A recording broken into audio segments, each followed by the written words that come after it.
Do we feel fear for the simple fact that you asked it? That suggests to me that you have never witnessed such machines or engines of war. We all saw it. The unlimited power, the fear of calling it that since it would fall short. Many of us felt it. I suppose I must be honest, right? We felt useless. We had fought hard for many weeks, but in that place, everything went silent without warning. The explosion was deafening, and many security guards were knocked down. Some even screamed with broken bones. We assumed it was because of the shock wave, since when it passed, the heat was such that it seemed that we had been sprayed with promethium. Those who had exposed skin were burned and were left floating on the ground, believing that they were on fire. We could see that wasn't so. Light of the explosion, the energy was so powerful, so bright, that you could see with your own hands what such a weapon could do. We looked out and saw the weapon strike the distant enemy. We knew that we should have felt euphoric for not being many, but Gosman was crying. He was paralyzed. They simply overcame you. You'd understand seeing such a machine, such a weapon. Some of us had heard rumors about spirits and old machines, but none of us thought we would ever see such a machine, a god of war. If we build such things, why fight? Why do so many die to see it? Even to think such war machines exist. I think that for many of us, it is something that surpasses comprehension. For its inhabitants, one of the fundamental characteristics that defines the galaxy of the 41st and 42nd millennium is its scale. The events range from small skirmishes between gangs in the lowest levels of the hive cities of humanity, where each individual, each bullet, each sector of the territory has a critical value for those who inhabit its dark and contaminated urban landscapes. The twisted power struggles between human administrators and supervisors of the infrastructure of the Imperium remain very similar to the battles for power that have existed throughout the entire history of humanity. The men and women who survive the galactic wars as members of the Imperial Guard of Humanity know this fact all too well. Few of those guards could even imagine the magnitude of the battles that they would one day witness and in which they would participate. While many battles for the Imperium can be fought on a small scale, defending outposts or even cities of moderate size, many more clashes will be between armies in which the infantry will amount to millions or even tens of millions. Humanity has developed to such an extent that it has such an enormous workforce that, when faced with wars on a truly apocalyptic scale, the value of an individual begins to diminish until reaching total apathy. A single soldier seems insignificant when tens of thousands often die in such a battle each day. Any guard who looks away from the horror for a moment and looks up, probably during an especially brutal and critically important confrontation, only then will be lucky enough to glimpse imposing constructions that he would never have imagined possible.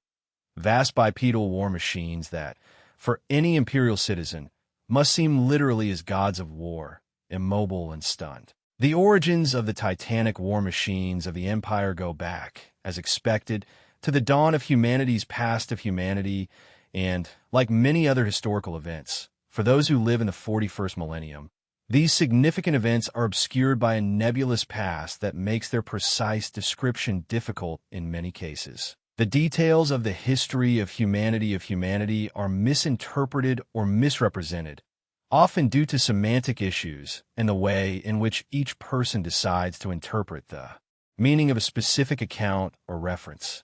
One of the most controversial examples is the fact that it is often said that the Titans were created during the era of conflicts on Mars and not during the dark age of technology, the key word being created, at the same time that it is also said that unlike almost any other piece of technology within the Imperium, the Mechanicus built the Titans without using STC, that is, without clear schemes or plans of any kind.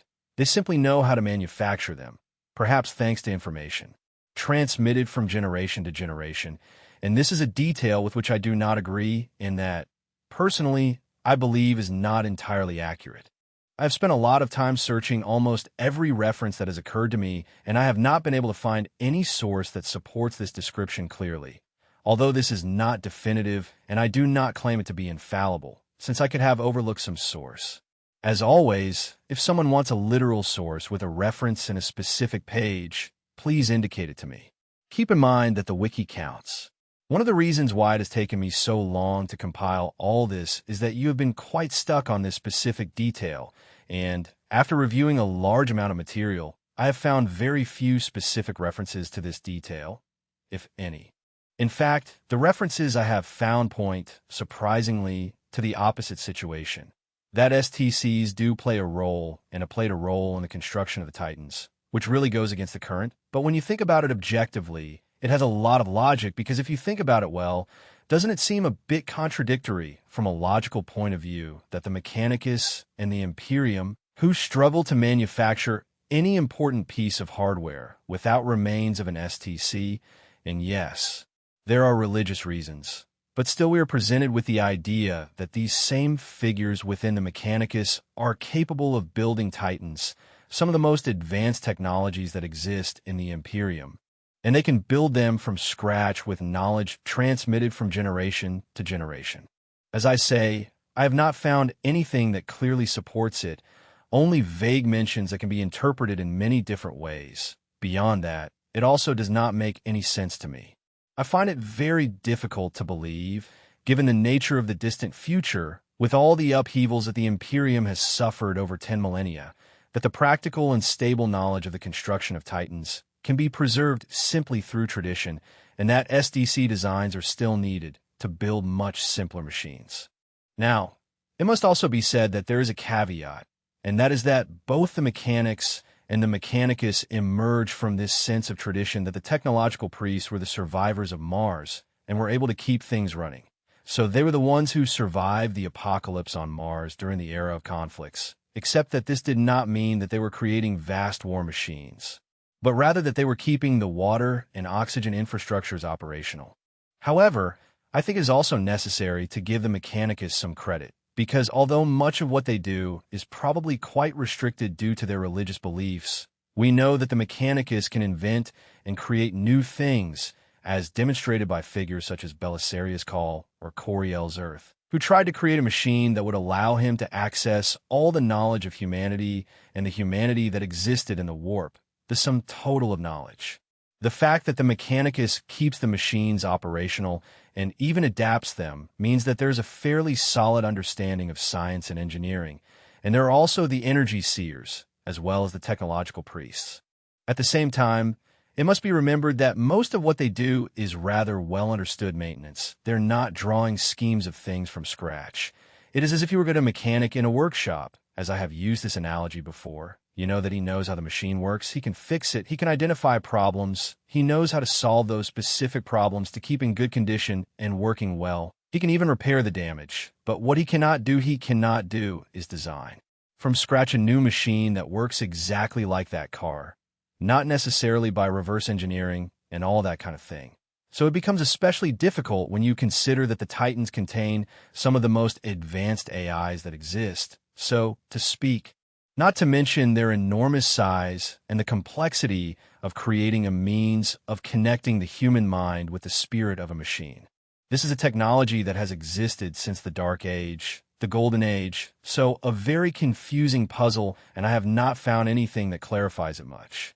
Fortunately, this is usually common in the original 40k material.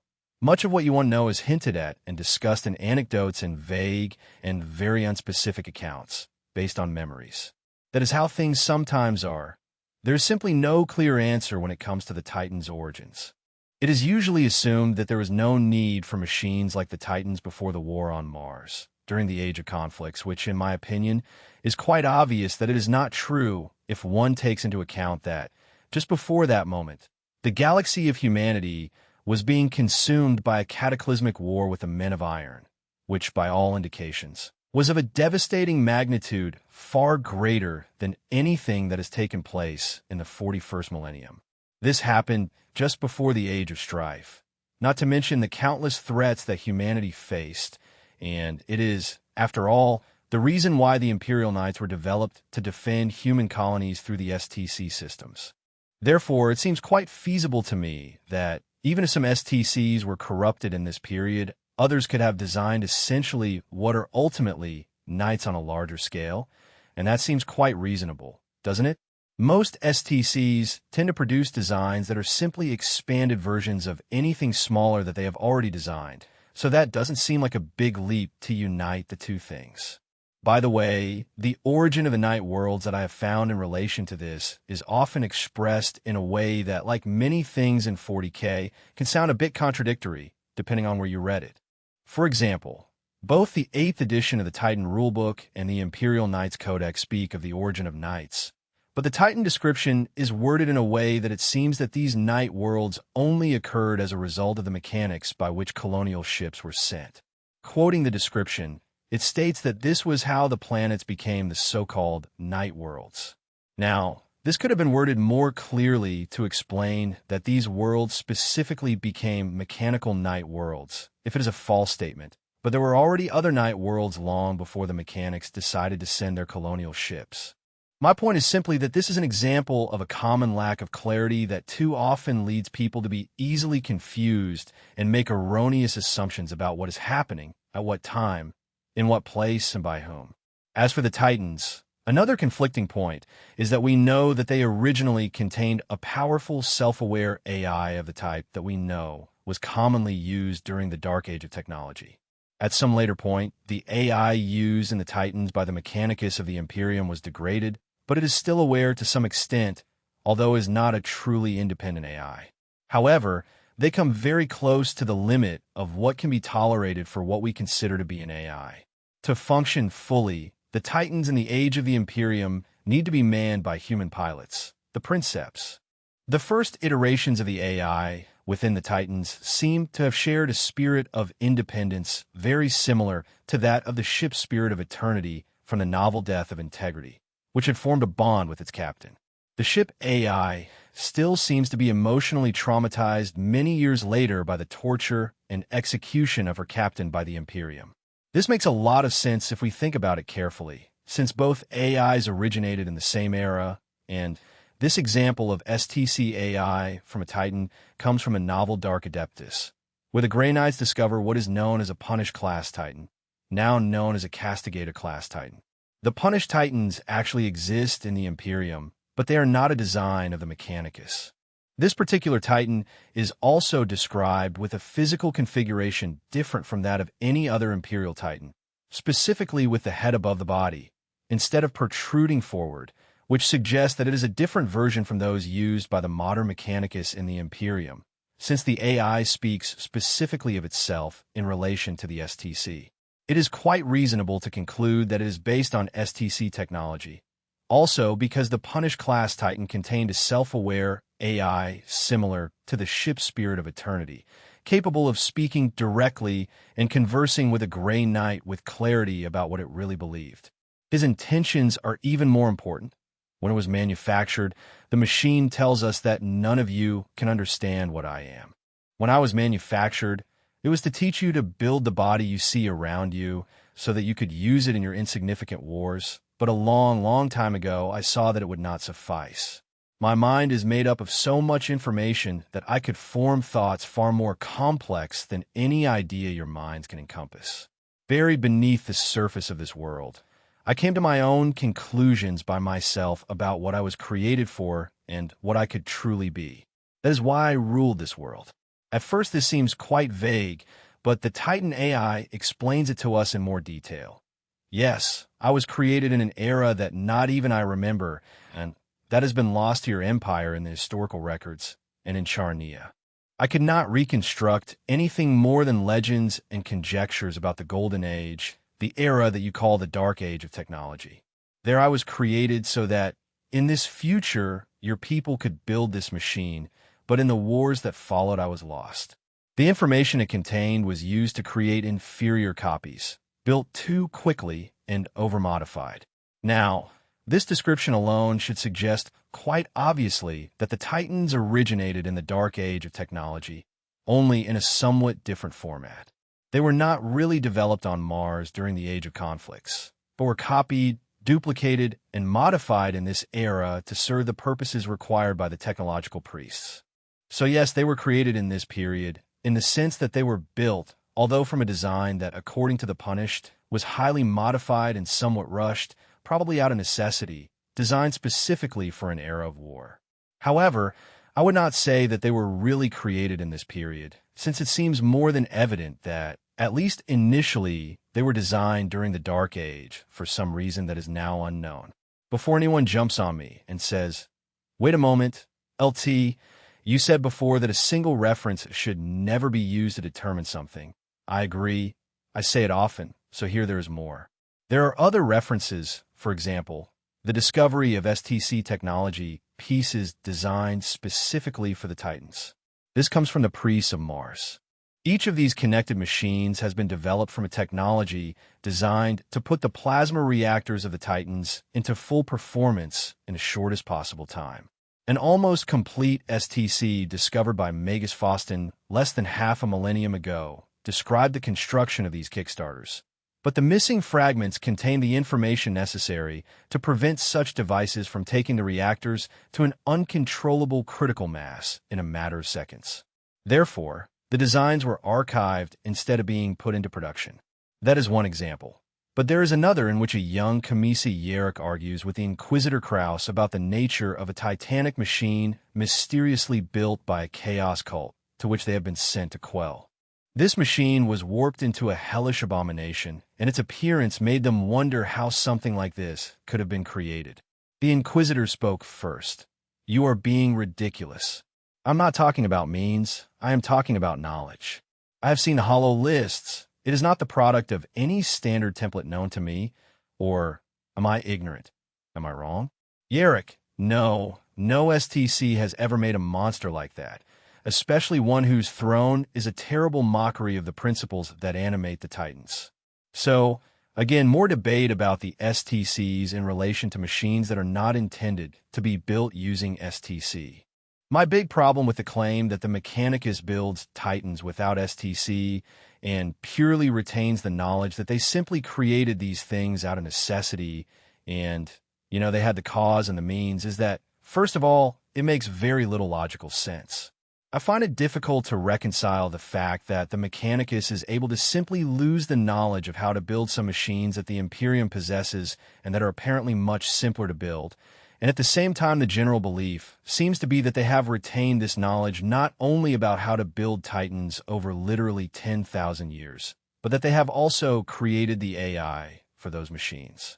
To me, it simply doesn't make sense, but what does make sense in 40k, by the way, is that they have also lost the knowledge of how to manufacture some Titans. But there is also the fact that, in my search, I have not really found any reference that explicitly affirms it or that even comes close to explicitly affirming it. There's a lot of generalization, and apart from that, yes, it says so on the wiki, but I have carefully read novels, rulebooks, texts, epic material, Titanic Assistant, and Dark material from decades ago.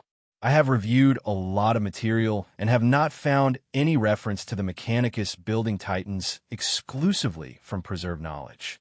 I have found many that describe in general terms how they build them. But that is like saying that the Mechanicus builds tanks on Forge Worlds. It is as vague as the description of Vega and does not clarify anything if we consider the idea of the mechanic building Titans only with his own knowledge.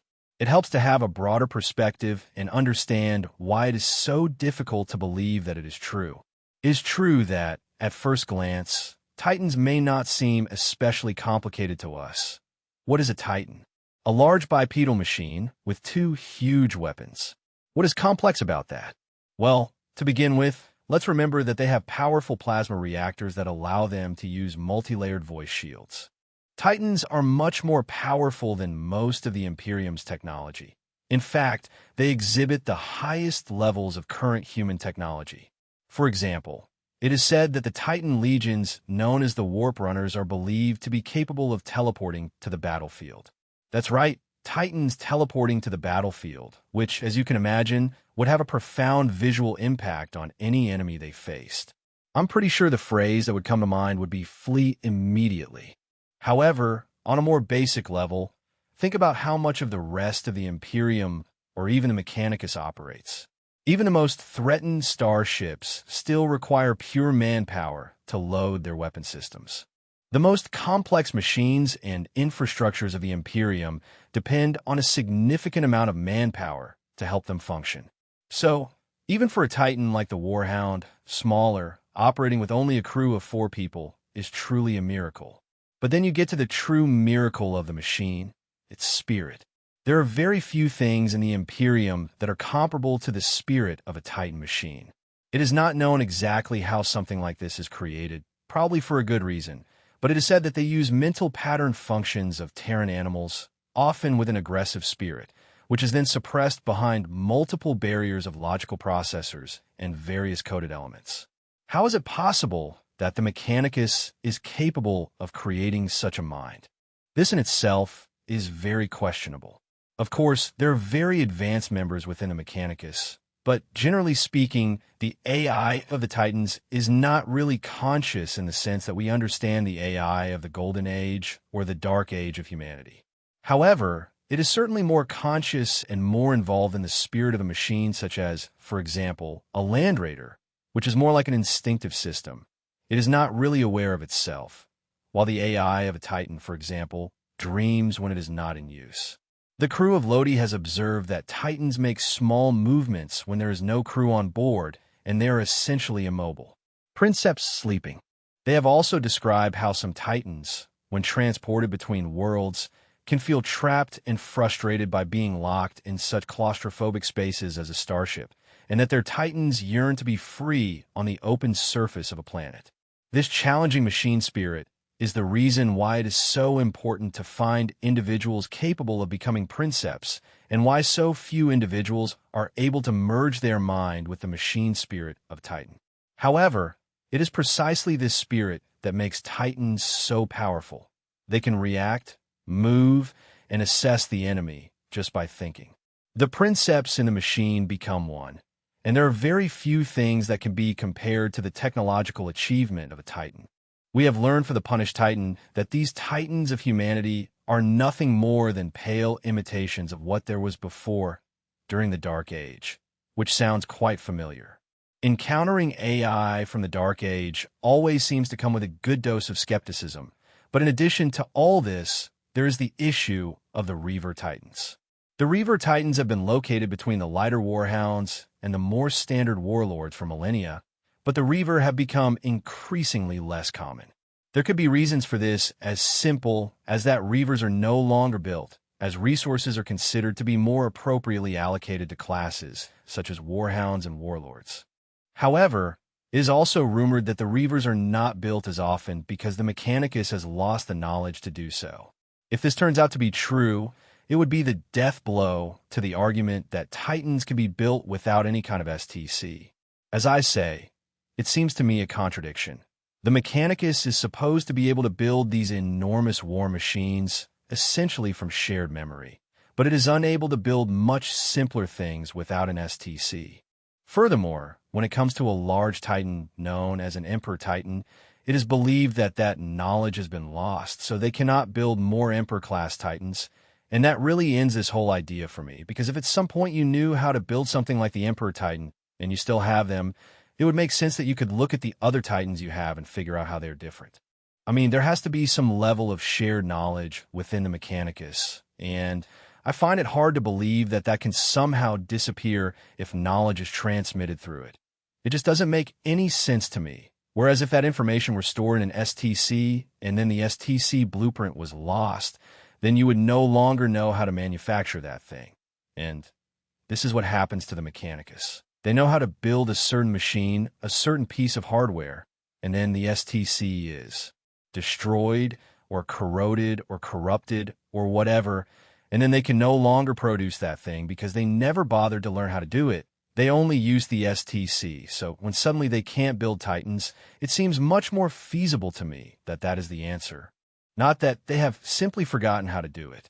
So in conclusion, putting all this together, the fact that we have multiple evidence, the STC elements for Titans, which for me should put an end to the discussion, along with their immense complexity and the fact that they are generally stunted, fragmented, and often capable of a level of technology in which humanity is trapped, which leads to a rather vague but less open conclusion than one might expect. It seems simply totally unlikely that Titans are built without any STC knowledge. It is credible and demonstrated that the Mechanicus has used its own initiative and has built machines based on existing knowledge, because let us remember that the cult of the machine does not really invent as we understand it, nor is it really a deep investigation in the strict sense, but it can explore and use existing knowledge to gather elements of things and create new patterns, new versions of existing things. And that is, of course, a thin line of acceptability within the limits established by its leaders, and must be traversed with great care by the most peripheral technology priests, those with beliefs outside the norm. Looking at you, Belisarius.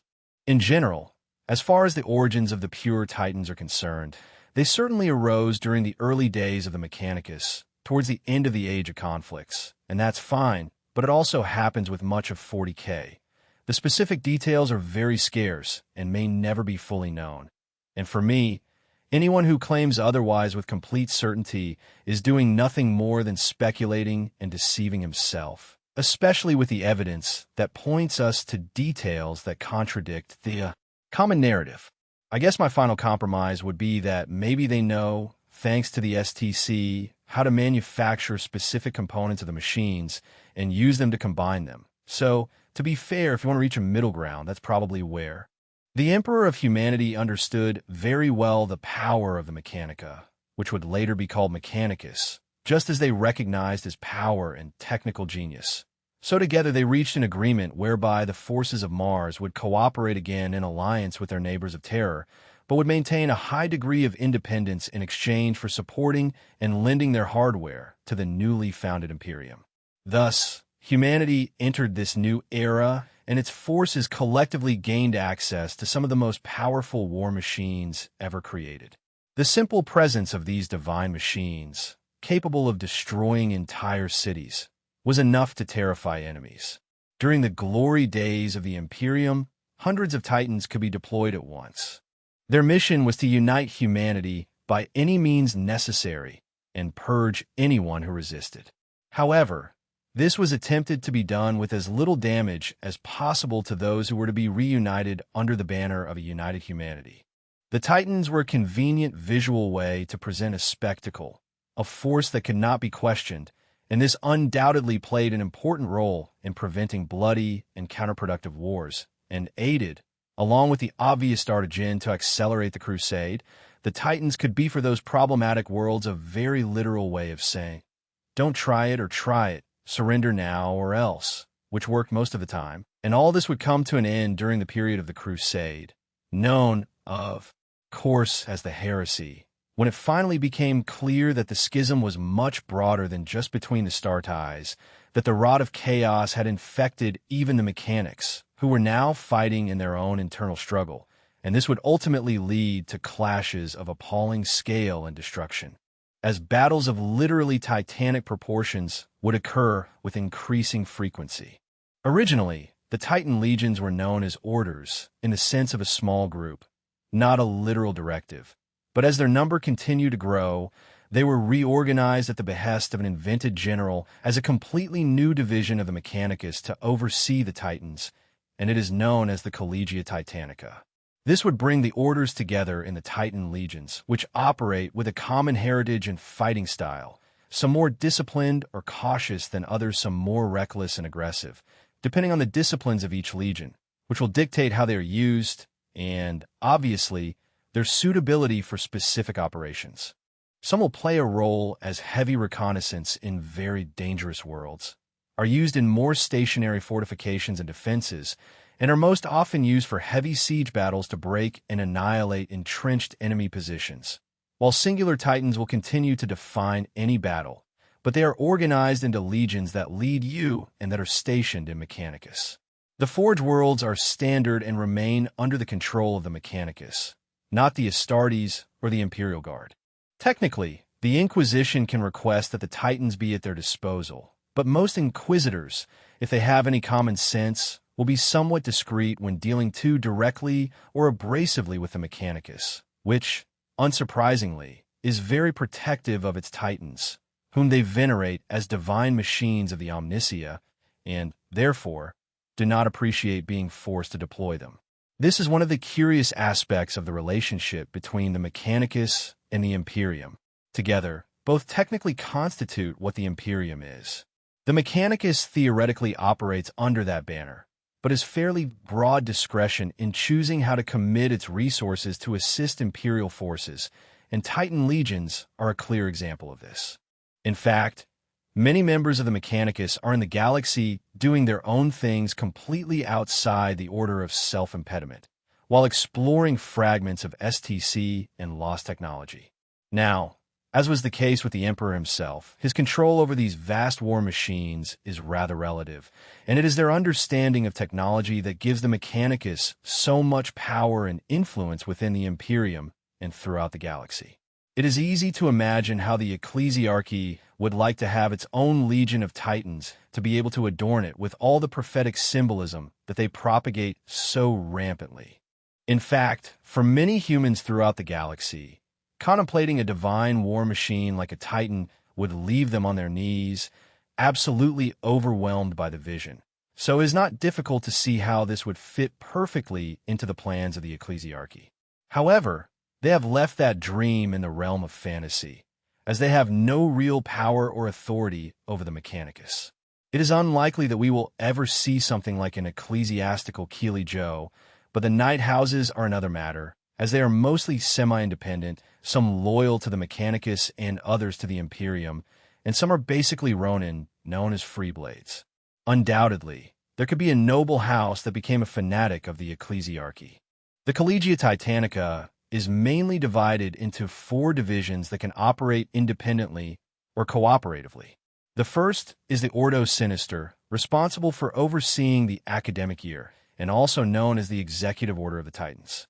They are deployed using huge space hulks the size of battleships, and are responsible for bringing the Pax Imperia to independent or isolated Imperial worlds. Each temple ship carries between 2 and 5 of the immense Emperor Titans, accompanied by technological priests, maintenance, and support troops. Now, each Emperor Titan is so enormous that it contains units of the Arbites, Inquisition Adapters, and Terror Adapters, as their function is to bring the packages to all the worlds under their care. The Emperor Titans serve as an operating platform and are a powerfully persuasive tool for establishing or restoring the order and law of the Imperium. Few worlds would dare to oppose such a force upon seeing an Emperor Titan. After all, they're the largest Titans that exist in the Imperium, and the forceful application of their dominion is the Imperium's way of acting from day one. The options usually given to the citizens of humanity are, in general, to abide or be destroyed. This mentality also applies to a suborder known as mission orders, which actually travel beyond the borders of the Empire and even known space with itinerant merchants in tow to incorporate planets into the Imperium. The second division is the Ordo Telepathica, a smaller division than the others due to its specialized nature, and as a result of the enormous power and importance of the collision, they have their own dedicated psychic division, which, although very hidden from general knowledge, operates what is known as Psi Titans, something that the closed ones would never openly admit to possessing. They are, to a greater or lesser extent, the Grey Knights of the Titans, and, like these, are believed to operate from a secret forge world of unknown location near the heart of the Imperium. There is very little information on the details of this division due to its highly secretive nature, but we can only imagine that if the power of the Grey Knights were amplified to the size of the Titans, they will undoubtedly be of great importance in the coming millennium for the Imperium, as chaos becomes increasingly invasive in the galaxy. The third is the division of researchers, who occupy a strangely contradictory role for the Mechanicus, as they are a division of scientific research and development of the Titanic Collegia. Let's put that aside for now. The researchers are based on Mars and deal with the repair, replacement, research, and construction of new Titans and their logistics, as well as field testing of new designs. They are also, in essence, a school for training all members of the Collegia, focusing on technological improvements. Although their main base is on Mars, they sometimes travel to test things in real combat or, for example, to train the Forge worlds and new methods of Titan construction, which, as we have discussed before, is something that exists but is undoubtedly open to debate as to how far that construction knowledge is really independent, although it is undoubtedly transmitted in part through a process of training and teaching new engineers of the Mechanicus. Now, when we return to the subject of research and development, at first glance it does not make much sense, but I would suggest that you read between the lines and that when they talk about research and development for the Mechanicus, what they mean is to study the things that exist and find out if this can be improved, if we can restructure it, if we can place these different positions in another way. How can we perhaps boost and improve things a little more than with completely new technology? Finally, we have the military division, which is the simplest of the divisions, as its name indicates, since it represents the military orders of the Titan legions. Each legion will have its own forge world or worlds, and although these forge worlds are its official base of operations, the legions will actually be stationed throughout the galaxy in a state of readiness. Many trips are so long that they can be redirected before they can even return home, and only return for essential maintenance and upgrades. The role of the legions is mainly to protect the vulnerable places of the Empire or to support the frontline forces to prevent further loss of territory. An important detail of the army is that no order can have its own personal transport. This is a critical detail that is often omitted when talking about orders or proportions and obviously has very significant implications. It is Imperial policy that the transport of the Titans is only provided by the Imperial Navy or the Imperial Fleet, and the obvious reason is that during the heresy, more than half of the mechanical legions joined the traitors and were able to do so because they had access to their own transport, which meant a devastating loss of military equipment for the Empire. Thus, as things stand now, the orders and the legions depend on others for their transport, which diminishes their independence and their ability to deploy or relocate without official authorization to do so. This very bureaucratic approach undoubtedly slows down the legions and creates administrative problems, but is considered a necessary evil to prevent historical events from repeating themselves. One might wonder why this approach has not been applied to the Astartes, even though they have now been divided into chapters. In fact, one could imagine that a specific logistics division of the Inquisition had been created precisely for this reason. But anyway, this is a digression that we can leave for another occasion. Many of the orders and the Leho can trace their personal histories back to the founding of the Imperium, where they performed a wide variety of functions, as we have already described. In essence, they're the heaviest force that the Imperium can deploy, whether for defensive or offensive purposes. Often, within the Imperium, the term club describes the amount of force used by the Imperium. Well, if the most standard forces of the Imperium are the Ice Hammers and its Titans are, without a doubt, a demolition ball, the only weakness of the Titan legions is, of course, their deployment, since it is not easy, from a logistical point of view, to move these gigantic gods of war.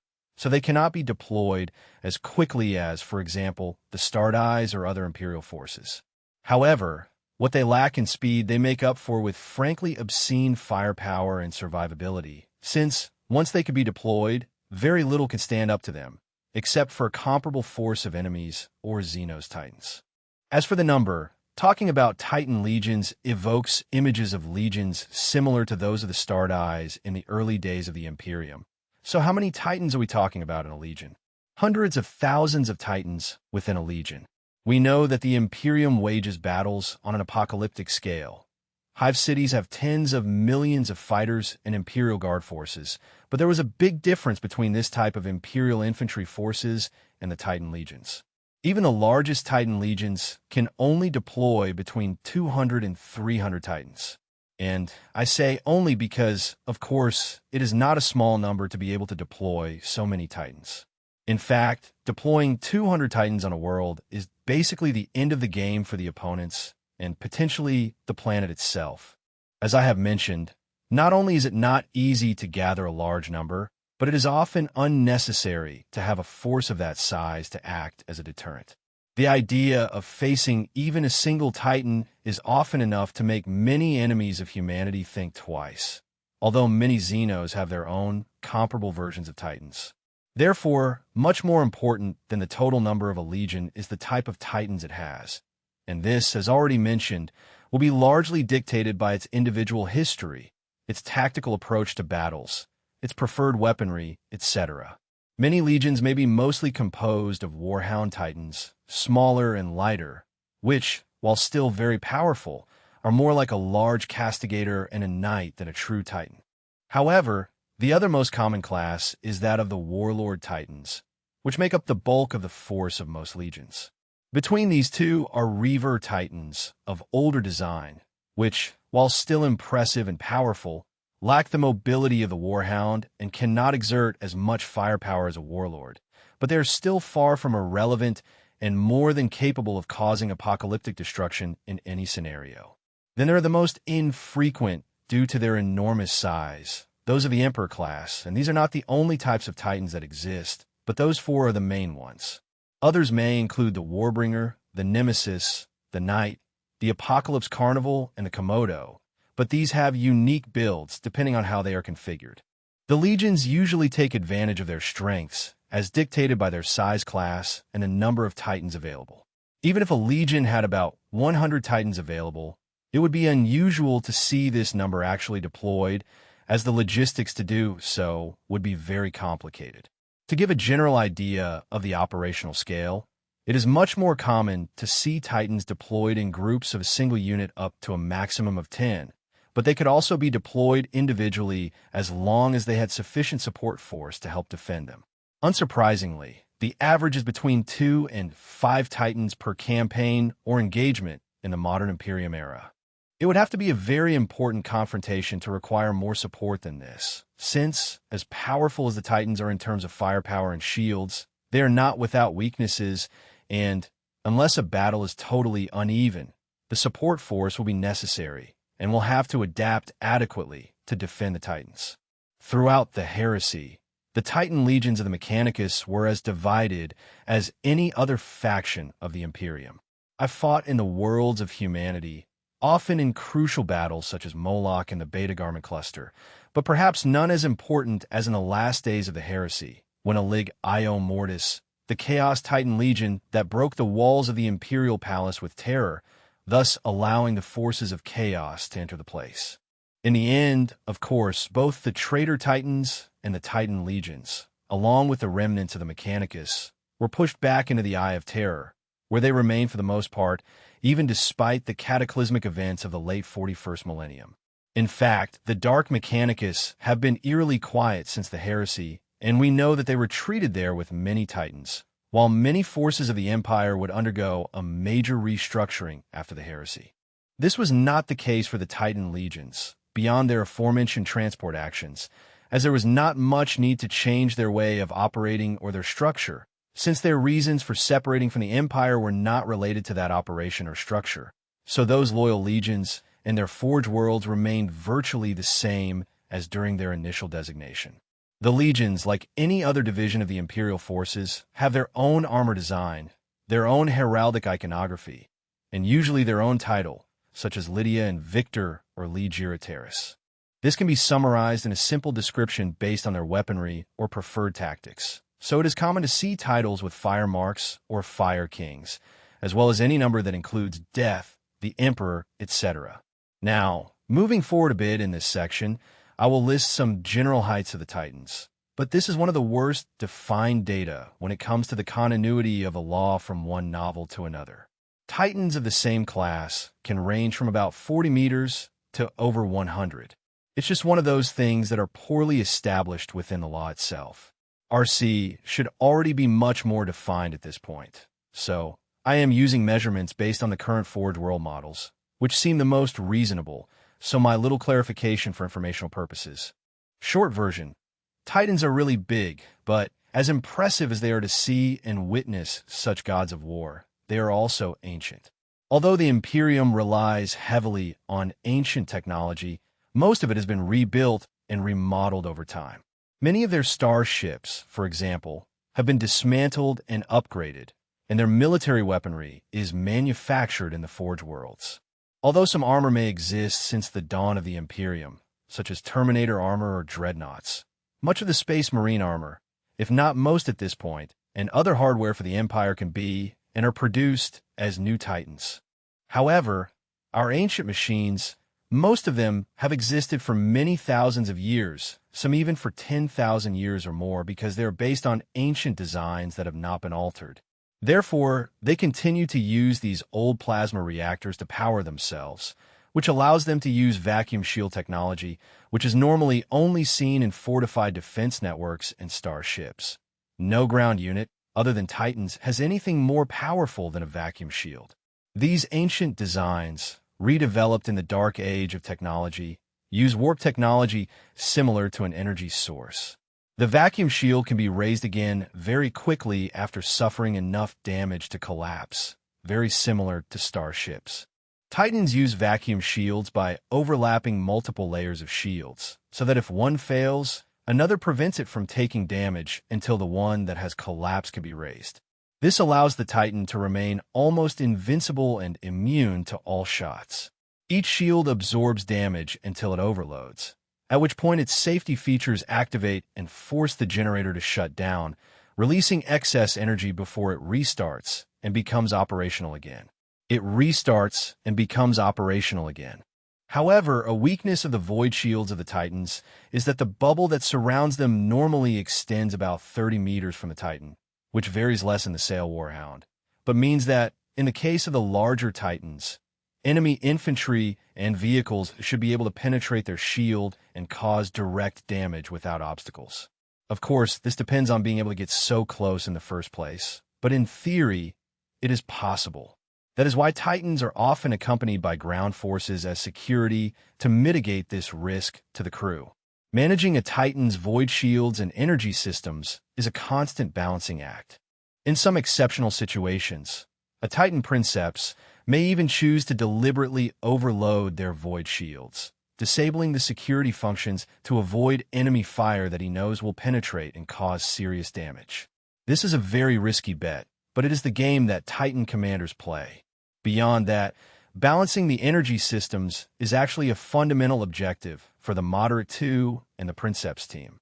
Normally, they only extract the necessary energy from the plasma core, but in extreme or tactically appropriate situations, a Princeps diverts energy from one area to another, exchanging a gain for a loss elsewhere. One of the most dangerous methods is to transfer energy from the void shield, which consumes an enormous amount of energy, reducing the Titan's defenses to cope with overload attacks in the middle of an intense battle. This energy transfer can become a fluid and skillful dance of death, pushing and pulling energy from the systems as incoming shots hit the shield and redistributing it to the weapons to return the most devastating fire possible.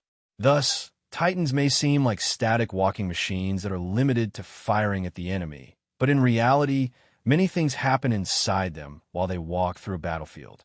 Pushing a Titan's reactor is not without risk, and this constant gamble can inevitably lead to dire consequences if its void burns out or, worse still, a catastrophic containment failure of its reactor.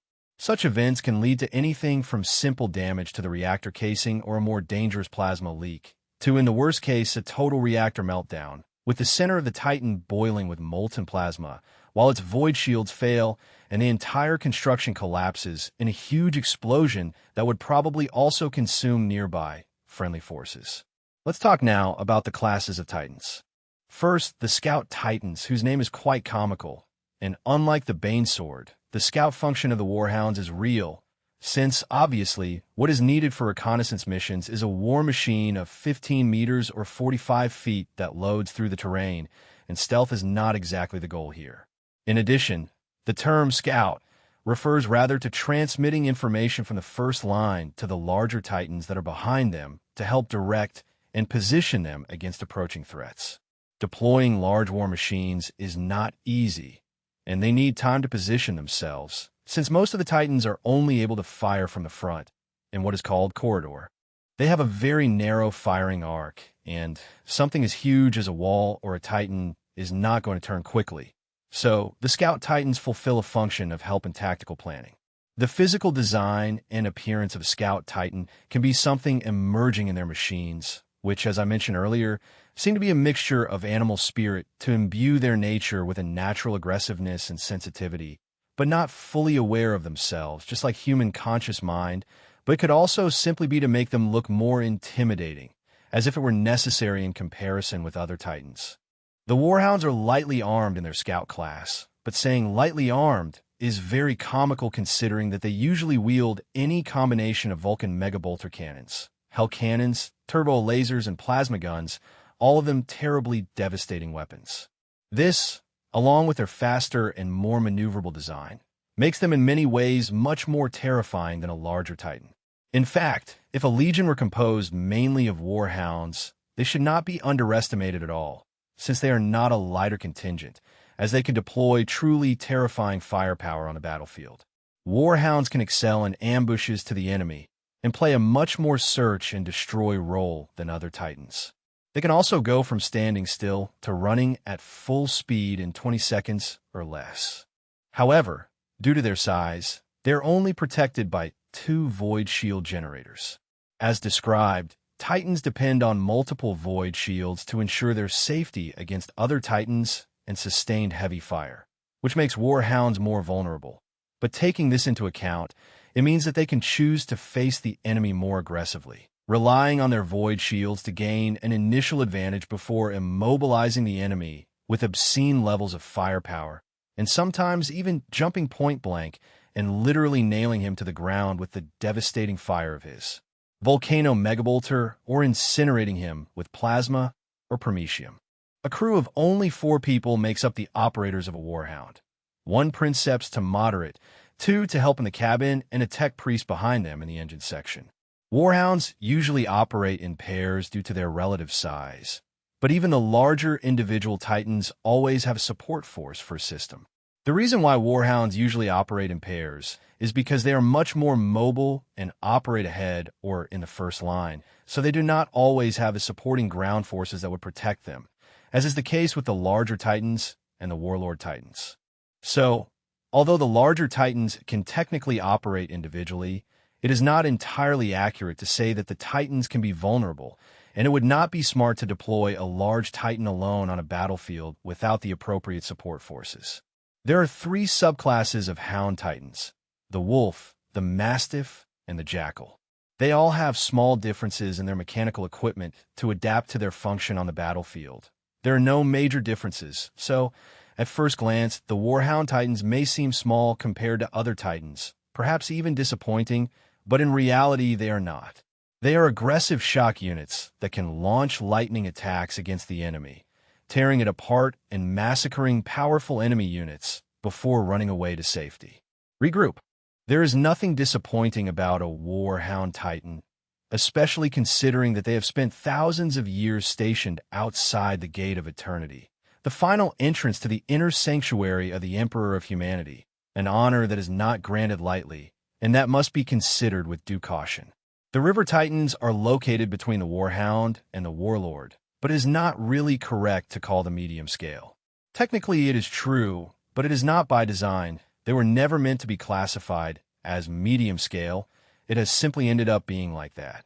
Their smaller size compared to the Warlords is simply due to their evolutionary process of creating the Titans, and that is why the Reavers are not as huge as a Warlord in practically all aspects, although their size is undoubtedly imposing. A Reaver measures about 26 meters or 85 feet in height and visually dominates any battlefield in which it is located. The Reaver carries twice as many shields against the void as a Warhound and considerably greater physical armor. Probably, the Reavers have only survived as a Titan class for so long in part due to the location of their energy source within a Warlord. This energy core is located in the center of the Titan, but in the case of the Reavers, it is located in the rear, just as in the Castigate and Light, and as a result, the Reaver Titans can receive much more damage in the front, which is generally where most of the damage occurs in a Titan. Most Titans will always be careful to make sure that their front is facing the enemy because that is where they're going to fire, and they have the same crew as a Warhound, which, considering that they're twice as big, is an incredible achievement, since they only need 4 crew members. However, the Tech Priest of a Reaver can count on several assistant services, something that the Hound does not usually have, mainly for space reasons. The main improvement of a Reaver is its ability to use what we could call melee weapons. Once again, this concept on a Titan scale is quite far-fetched, but it is what it is. They can use combat fists on one or even both arms and also carry a fierce arsenal of weapons, from a Gatling machine gun or a laser blaster, a volcanic cannon or a melter cannon. And most importantly, they can also mount an apocalyptic missile launcher with 24 projectiles to launch a significant attack against distant targets. This carapace can also mount vortex missiles, a plasma cannon, a turbo laser destroyer, an inferno cannon, a Vulcan megabolter, and warp missiles. There were 3 subclasses of Reaver: the Vandal, the Hun, and the Goth. Again, these are variations in configuration that do not significantly alter the appearance or operation of a Reaver. The Vandal and the Goth are simply loadouts for faster assault missions or heavy long-range combat, respectively. Warlord Titans are the most common unit among the Titanic legions. Most are just over 30 meters tall and are approximately 25% taller than a River Titan, but Nitro Titans in general are not fully standardized, so this may not be entirely accurate for the Warlord or, in fact, for any Titan. Now, a Warlord is obviously more powerful than previous classes, so it is capable of sustaining 6 impressive void shields, which means that only sustained fire from an entire enemy army or multiple enemy Titans will be able to take down its set of void shields.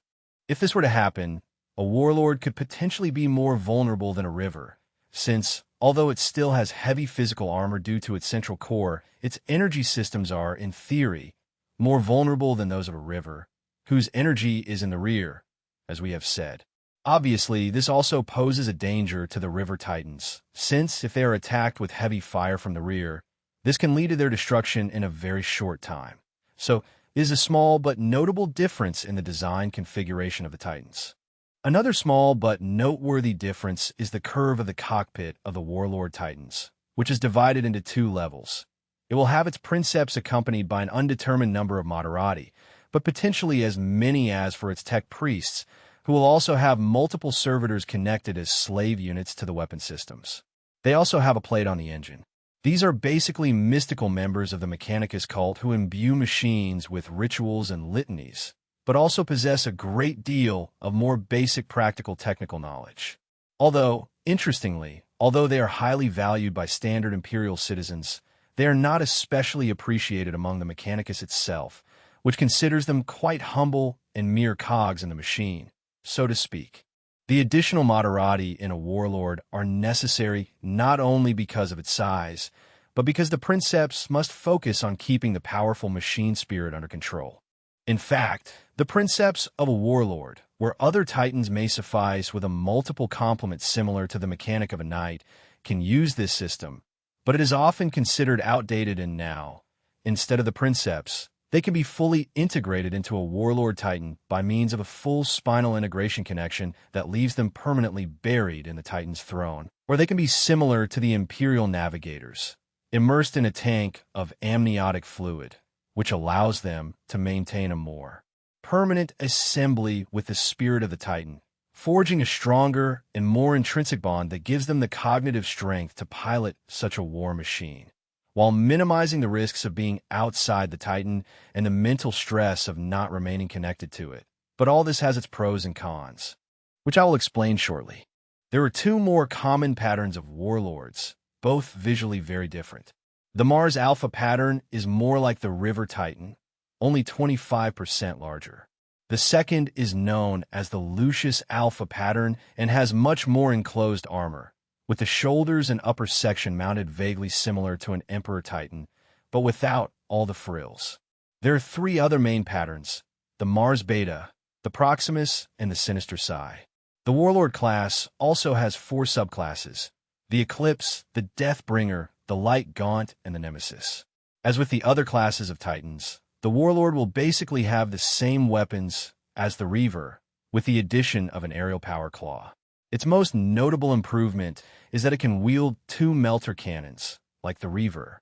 In many ways, there is little difference between the Warlord and the Reaver considering their size. The most significant distinction is the location of the energy core and the fact that the Warlord deploys 2 additional void shields, which is no small feat. It can mean the difference between survival and destruction. Finally, we come to the Emperor class of Titans, which is rarely seen. Few legions have an Emperor, and if they do, they can be counted on the fingers of one hand. There are fewer war machines and walking planetary fortresses. They have void shields as standard for Titans, but Emperors have 12 void shields. Even so, with armor as thick as the Emperor's, very few things can threaten them.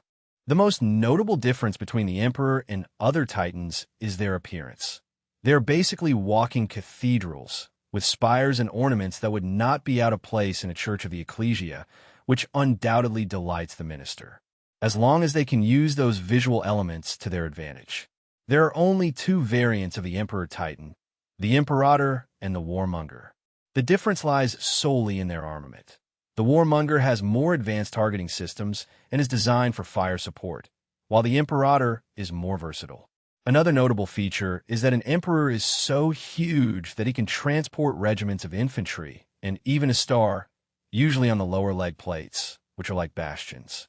It is undoubtedly one of the best features of the Emperor, but the infantry swarm out when threatened by enemy forces trying to evade their void shield and inflict direct damage to their levels, so that those on board are ready to repel boarders and protect the enormous Titan at all costs. Unfortunately, as I said before, these enormous war gods can no longer be manufactured by the Mechanicus, to which I again express my objections about the nature of the construction of the Titans. They're so bad at remembering how to make these things. Who is forgetting this process? Why isn't it written down somewhere? Anyway, it is difficult to determine the size of an Emperor, as there is no 40k model to represent it. However, judging by records and other games from the past, it is very likely to be between 45 and 55 meters, something like 142 feet tall. It's something huge, although it could easily be more, depending on the type of carapace it has. Its crew will still be made up mainly of an experienced princeps, but also a whole team of moderati, priests and techno-priests who will help them in the micromanagement of such a powerful entity. The Mechanicus will be especially vigilant, as they believe that Emperor Titans are a literal avatar of the Omnissiah. As for the weapons of an Emperor Titan, they are significant. Its carapace can carry up to 6 mounted secondary weapons, ranging from all the standard Titan elements mentioned above.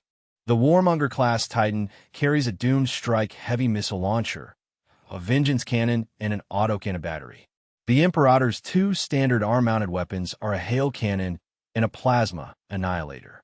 The Hellstorm cannon is a giant multi-barreled energy weapon that can strip an entire void shield from a wall or Titan in a single discharge. The Plasma Annihilator, for its part, does what it says, a larger version of the Sun Fury plasma weapon used in the walls.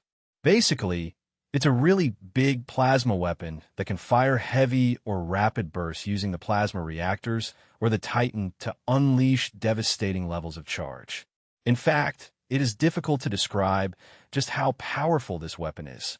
It's essentially like shooting small stars at your enemy. Yes, stars like those in the sun and space. Imagine a small version of that fired from a gigantic weapon. That's basically what this weapon is. Obviously, that's bad news for those who are shot at, and probably for the Imperial Guards fighting beneath it when it passes overhead, as the immense heat will likely tear the skin off their bodies, incinerating those directly beneath its path, and the roar of firing a weapon like this would undoubtedly initiate the service. It is a destructive weapon that is almost as dangerous to its own side as it is to the infantry on the ground. Even those who approach the place where this gigantic ball of energy lands will be vaporized or worse. Enemy Titans will become a mixture of explosions and molten remains. As I have hinted at before, deploying Titans in the world can be dangerous not just for those they intend to annihilate, but for the world itself. The power of an Emperor Titan is so vast that the projectiles of something like a Plasma Annihilator landing in the wrong place could trigger any number of geological events, and who knows what kind of damage multiple Imperators firing at the same time could cause. In many ways, the Emperor class of Titans is so devastating that it may not be the worst thing that they can no longer be built by the Mechanicus, but it is a potent reminder of how powerful humanity once was and how far it has fallen. Even their most powerful assets, such as Warlord Titans, pale into insignificance compared to an Emperor Titan, and yet now they can't even build these anymore. It's a never-ending downward spiral. There are few individuals in the Empire who are classified as indispensable. In fact, the Empire usually operates from the opposite perspective, as we well know. Victory by any means necessary, even if that means exhausting the enemy's ammunition by the sheer weight of numbers. However, like navigators, princeps are among the most valuable assets to the Empire. A princeps can be recruited anywhere, but the selection process is rigorous, not necessarily a painful test, according to studies, but hard nonetheless. The main reason is that merging with the spirit of the Titanic machines is no small thing, and only the most powerful mental strength can withstand catastrophic brain damage or being consumed by the spirit of the Titanic machine. It is said that only 1 in 10 million people meet the requirements to enter training as a princeps. It is difficult to know if those numbers are true, but what is certain is that they are very exceptional individuals. Fortunately, unlike the Starred Eyes and the Grey Knights, you don't have to kill so many people to find a princeps, as they can be tested. However, due to their rarity, if a Titan falls in combat and is immobilized, the Imperium will do almost anything to recover it, and that princeps from the battlefield. The loss of a Titan is certainly devastating, but in general a new princeps can always be trained. On the other hand, the ease with which they can be found and prepared to go into action is a much more difficult matter, as I mentioned earlier. The princeps control the Titans through their mana, which folds, either in the form of a rigid connector equivalent to what is known as the noosphere, but you may remember that it was used by Corey or Zeb on Mars. It is a system similar to everything that originated in thee and is used to remotely access information from the mind, given what we know about this system and our evidence from the golden age of artificial intelligence, which almost always seem to have this ability to remotely and wirelessly access systems and data. I would speculate that, during the golden age, humanity had developed a technology that allowed them to implant devices in their brain or cerebral cortex and thereby merge with their advanced AI to pilot ships and become one with them.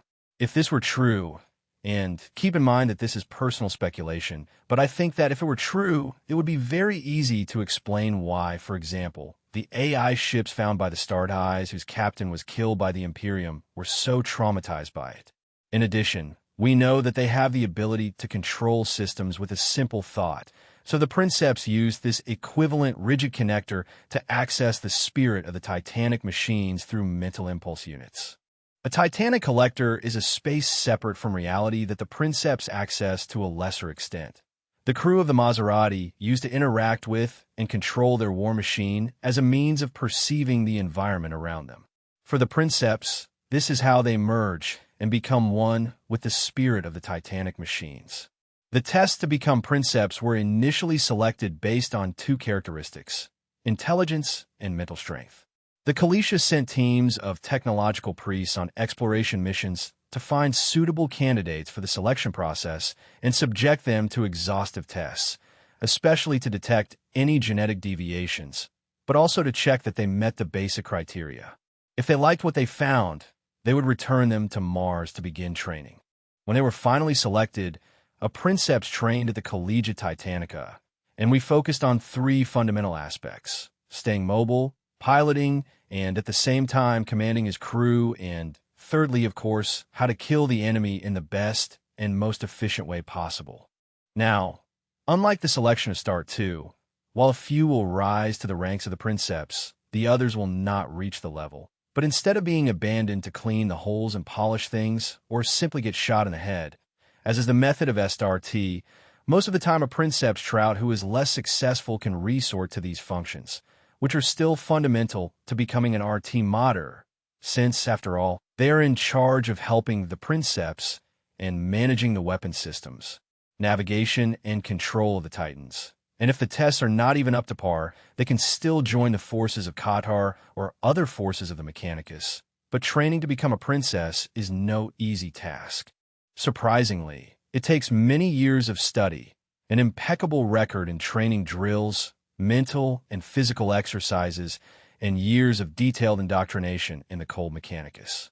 Only when they have demonstrated beyond all doubt that they are not only capable of handling the fusion process with a machine spirit, but have also demonstrated an inhuman level of reliability, similar to that of a machine, for the princeps, will they qualify as Titanic princesses.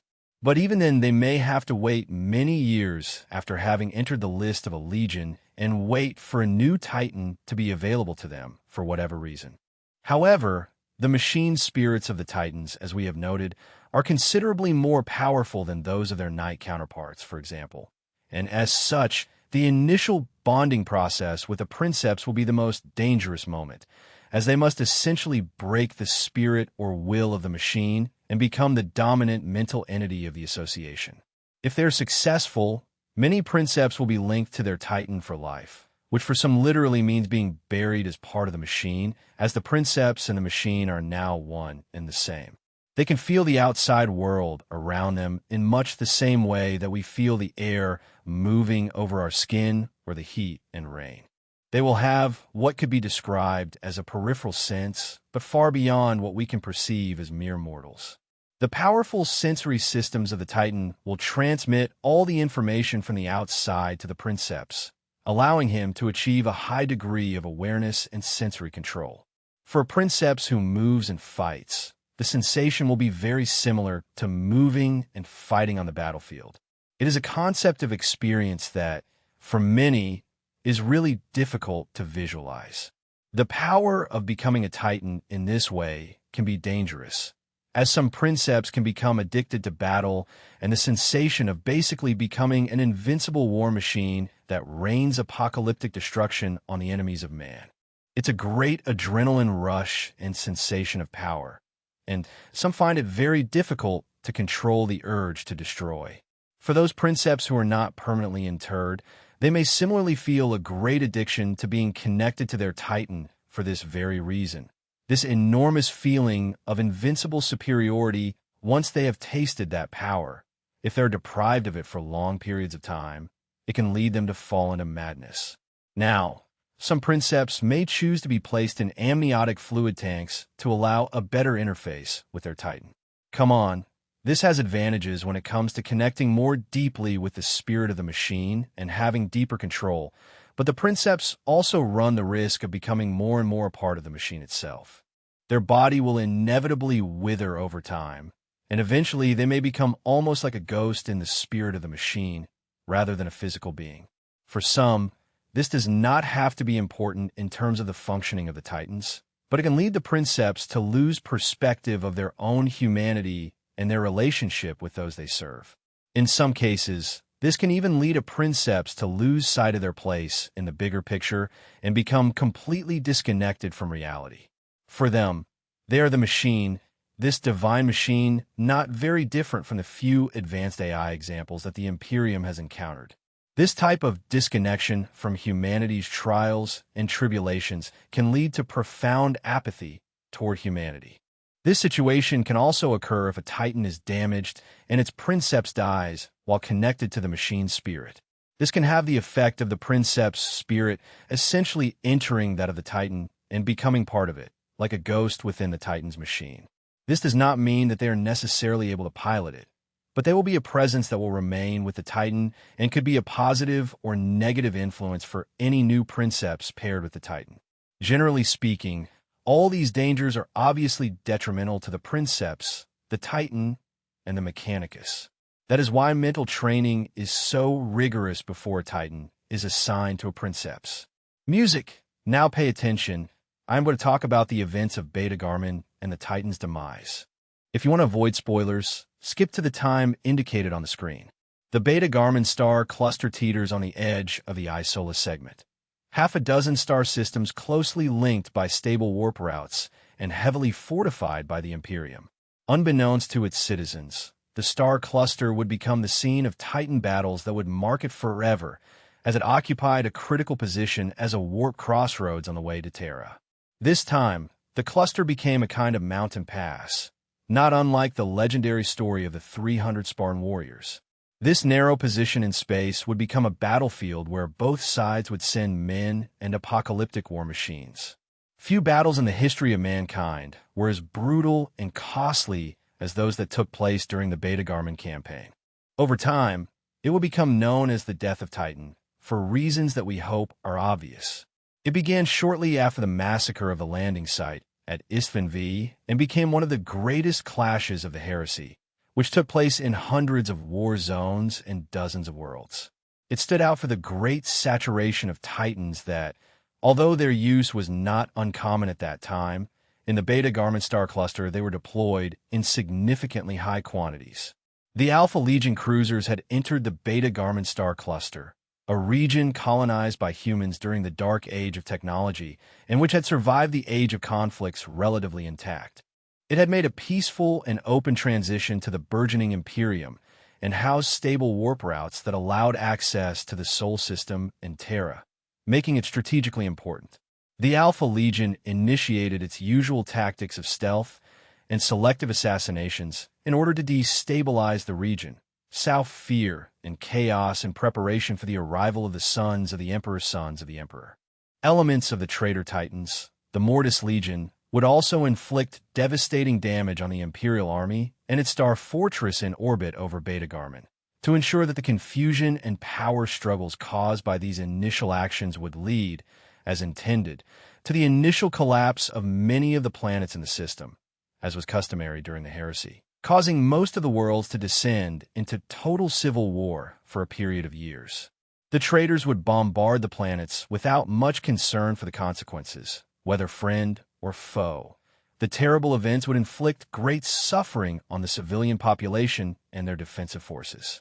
Famine, soul plagues, and the rain of plasma would befall ordinary people who for the most part did not know what was happening and were trying to understand their place in these apocalyptic events. During the heresy, Logar Prime Arc of the Word-Bearers orchestrated a great warp storm known as the Storm of Ruin, which broke out during the Battle of Health. The goal was to divide and isolate the Loyalist forces, while allowing the traitor forces to continue using the pass smoothly, and it proved very effective. In fact, the effect of this warp storm was so severe that Ultra means primary, but Gulamon, at one point, considered that the terror was lost and that, as a result, he would create his own auxiliary state of the Imperium Secundus. What a sacrifice to protect the Emperor and the Imperium at all costs. I guess the result of this huge warp storm in the Beta Ghoul Man was no less significant. They trampled the Loyalist Marines and accompanying Titans in the region, who then had no choice but to do the best they could with the resources they had and were assigned the task of defending the Loyalist forces against the growing number of traitors arriving. Premarch Rogue or Dawn will order a detachment of Imperial Fists to face the Emperor's sons in the huge garrison near the city of Khan, in a Beta Garmin now occupied by traitors, on the other side of the planet and in other worlds like Beta Garmin 3. Fighting continued on a large scale, often with conflicts between Titans that resulted in thousands of deaths and the loss or destruction of many Titans. After many months, although the traitors' dominion over Beta Garment 2 and 3 would be broken as the Storm of Ruins weakened, allowing the arrival of the first reinforcements to Beta Garment, but this did not provide a significant advantage to either side, and, if anything, the fighting became fiercer and more intense as more loyal human Imperial troops defected in the hope of saving themselves, while the traitors continued to send reinforcements. Rumors about the arrival of Horus, the War Master, spread like wildfire among the planetary population, and a vanguard fleet arrived to begin bombarding the peripheral worlds within the Beta Garma cluster. The damage they inflicted forced Imperial commanders to divide their efforts and, in doing so, reduce the defensive capabilities established around the core worlds of Beta Garment 2 and 3. As this initial period of assault began to end, both sides would unknowingly enter what history would record as a second phase of the conflict. The reason for this differentiation is that, while the initial stages of the battle had already been intense and inflicted heavy losses on both sides, now things were about to become even more devastating, and these early battles would seem like skirmishes in comparison. The Titans of Legii O stood as true gods of war, towering over the main Imperial defense forces. The Primarchos, Renegade, or Dawn Primarchs, expressed their great concern about the use of such gigantic war machines, especially in their opinion that if they were used to sow terror, the Titans, although undoubtedly impressive war machines with apocalyptic stopping power, their concern was precisely that, in fact, the Titans were so powerful that they often posed a danger to friendly forces, and, in fact, their weapons were so powerful that they even posed a danger to the planets themselves. Such was the scale of their weaponry. Battles throughout the history of the Empire are often devastating, but it cannot be overstated how massive the battles of Beta Garmin would be. You can begin to get an idea of the magnitude when you consider it only on the part of the Empire, which had something like 27 legions of Titans, not individual Titans, which are joined by at least another 20 mechanical Imperial beacons and Imperial Army forces, in addition to elements of the SRT, the Blood Angels, the White Scars, the Impure Fists, and the Salamanders. If such a concentration of forces cannot be described as apocalyptic, then, honestly, what would be? Seeing all this is what worries the ever-restless Dawn the most. This was one of the most concentrated war campaigns in terms of power that had been seen, and the damage inflicted worried him enormously. He considered that the terror could be much worse later. The traitors themselves had dozens of Titan legions and at least as many night houses. They had there an army of traitor infantry, as well as the star legions of the sons of Horus, the Iron Warriors, the bearers of the word, and the sons of the Emperor. Shortly after their arrival, Horus would initiate a massive assault towards the now Imperial-occupied Nirkon city, in Beta Garmin, to betray impure traitors raised the planet assaulting hive cities, while the traitor Titans broke a defensive line of 100 kilometers of the loyal Imperial forces. Despite their formidable defenses, the magnitude of the assault launched by the Titans, who overwhelmed and annihilated those who tried to resist, caused the earth to crack as they devastated the mortals, who could barely understand what they saw. Wherever their weapons engaged, they turned the sand into glass. Their irresistible force shattered Khan's defenses, and the city was left open for the traitors to enter. The city was lost in a very short time, and, shortly after, the planet fell back into the hands of the traitors. Beta Carmen III remained loyal, as the titanic legions of the Nova Guard stood firm despite the bombardments and assaults of the sons of Horus and the Iron Warriors.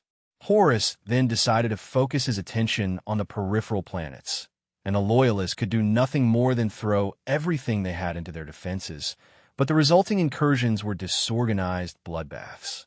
Beta Carmen III would become the center of a prolonged confrontation, as multiple Titan legions fought for control of the planet.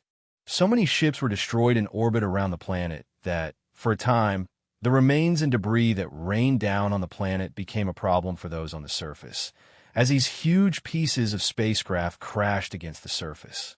The Iron Warriors faced the Reals, which had been reinforced with long-range siege battalions. Finally, the Dark Mechanicum would initiate a solar event that would blind the sensory systems of the Loyalist Titans. The Traitor Legion of the Tiger Eyes Titans would face the Loyalists who fought to the end on Planet 2 of Omega Garmin. The Titans discovered that the Loyalists were waiting for them with their incendiary war dogs, and a battle broke out that is barely spoken of among the Loyalists due to the devastation inflicted. Finally, although arriving much later than expected due to the warp's instability, the Blood Angels and the White Scars would arrive with their fleets. They immediately set about reassessing the situation, and Sanguinius, the Primarch of the Blood Angels, took command of all of Pony and Oricadon. Things had been on the edge of the abyss, but they would fare a little better under the Blood Angels' leadership. The traitor forces continued to arrive in the region, and any grand strategy had long been abandoned. Many loyal Titan legions were now heavily damaged or even disabled. The Titans fought over the liquefied corpses of other Titans. Their crews were exhausted, those divine machines pushed beyond their limits. It had become a battle fought for every inch of ground, for every drop of blood. Energy. The Beta Garmin campaign was a harsh and appalling experience, and, however you look at it, after many months it became clear that the traitors were slowly changing course. Loyalist reinforcements arrived unpredictably, making it difficult to properly reinforce and plan counterattacks. Internal problems in the command structure were also becoming a problem, as the Loyalist princeps refused to work under the authority of other Legion commanders. The traitors cared little about such insignificant power disputes. Instead, they only wanted to annihilate the Loyalists. Their only authority was Horus himself in Beta Garmin. With fatal injuries in some 30 Titan legions, they fought to capture the planet and recover it for the Imperium. Despite their best efforts, the orbits and the intense bombardments on the planet meant most of the traitors suffered minimal damage, and despite their gigantic Titan force, they faced a force of equal size, heavily entrenched, that awaited them. Near Khan City, the battle that followed involved some 1,000 Titans who fought through the now ruined and scarred landscape of Beta Garmin. It is difficult to do justice in words to the scene and the actions taken in such a confrontation. The scale of the conflict, the power of the gigantic war machines like Eliza Beta, which the beginning of our video describes as something beyond the understanding of ordinary citizens. But suffice it to say that the battle would define the campaign that bleakly designated their death-hardened. Many legions were exterminated forever, and legions that were once powerful were reduced to a fraction of their original strength. In the end, the hive cities of Beta Garmin were visibly burning from orbit, and one could cross the vast battlefield from one side to the other without stepping on the ground, due to all the corpses and war machines destroyed in orbit around Beta Garmin, up to a vast star known as the Anvil, which would see its own internal conflict between the Blood Angels and the Sons of Horus. But the resistance force was much smaller than they expected. With little time to spare, they realized it was a trap and evacuated in time to see the space station detonate. The volume of debris that fell on the surface of Beta Garmin caused serious damage to the survivors on both sides. But it would soon be revealed that the appalling devastation and indiscriminate slaughter on Beta Garmin 2 had been nothing more than a distraction. The real target of Horus and the traitors was Beta Garmin, and March 4th here served the plastic Astrochoir, the Loyalist communications center that the traitors would detonate in orbit with a vortex bomb, one of the deadliest weapons that will exist in the distant future. Anything that comes into contact with the vortex tier is dragged out of real space and shattered while being dragged into the warp. The result is the creation of a temporary hole in the caustic storms that surround the world, which also takes out of combat the void shields that protect Cadrai Primus in Beta Garmin 3. Horus, along with his legion and 100 Titans of the DGM Mortis, would now assault the city, while the Imperials had few Titans to defend it. The defense of the Imperial army was soon overwhelmed, and Horus achieved his goal of destroying the Imperial Communications Center. At that moment, the Loyalists, ruined and exhausted, lost all hope. Some bombed their own cities. Others caused the destruction of the hives and their fortresses rather than see them fall into enemy hands. The Titans, similarly, began to destroy any structure of value, and the Imperial forces basically razed their own worlds and burned them to the ground. The loyal forces were significantly demoralized. The Primarch Sanguine Iasin Khan, except most of his forces have been destroyed, and Beta Gummin 3 is now in enemy hands, in addition to the fact that his vital communications choir is broken or controlled by the renegade traitors or the Great Plan of Dawn, which consisted of retaining the traitors and eventually failed. Those loyal to the Imperium withdrew from the Beta Garmin cluster with all the materials and personnel they could quickly gather while fighting space and ground battles against the traitors. Horus, the War Master, however, had achieved an important victory in the Beta Garmin cluster, not only securing the Imperium's communications center, but also the gate to the Sol system, which would ultimately lead to the Siege of Terra, a Pyrrhic victory for the traitors and a defeat for the Imperium. In the end, the casualties were incalculable on both sides. The number of civilians killed, both loyal and traitor, amounted to at least billions. The Titan legions were exterminated or badly damaged, and thousands of divine war machines and their operators were destroyed. The magnitude of the destruction that remained in the marked and irradiated wasteland, in the ashen worlds of the Citadel, populated since the first explorations of humanity during the Golden Age, were now dead worlds. Likely, no one will ever know the total number of dead or losses. The Garmin Beta campaign was among the largest ever waged by humanity in the history of the Empire of Man and probably suffered the highest rate of Titan destruction ever recorded. It was a painful and humiliating defeat for humanity in the Emperor music. Now, if you didn't know it yet, Titan